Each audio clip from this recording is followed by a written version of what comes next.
สบายดีทุกคนที่กำลังติดตามสองข้าพเจ้าเนาะบ่ว่าจะเป็นฟังไทยและฟังลาวอันนี้ก็คือภาพบรรยากาศยามเช้าอยู่ที่นครหลวงเวียงจันทน์เนาะทุกคนรถก็จะหลายเนาะทุกคนเนาะเพราะว่าเป็นช่วงที่เขาเจ้าไปเวียกไปการเนาะทุกคนเนาะคือทุกคนได้เห็นในคลิปที่ว่าข้าพเจ้าถ่ายเนาะรถก็จะหลายเนาะเส้นทางเส้นนี้ก็จะเป็นเส้นทางโพนสะอาดแล้วก็เส้นทางหนองบอนเนาะไปหา พระธาตุหลวงเวียงจันทน์เนาะเส้นทางตัวนี้เป็นเส้นทางที่ว่า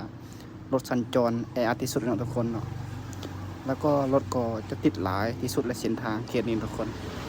เห็นบ่ในคลิปข้าพเจ้าที่ว่าถ่ายแล้วก็เขตนี้ก็จะเป็นเขตที่ว่าเป็นเส้นทางยังแคบอยู่เนาะทุกคนทั้งทุกคนที่ว่าได้เห็นในคลิปข้าพเจ้านี่แหละมันเฮ็ดให้รถติดเนาะท้ายสุดนี้ก็อย่าลืมติดตามสองข้าพเจ้าด้วยเด้อทุกคน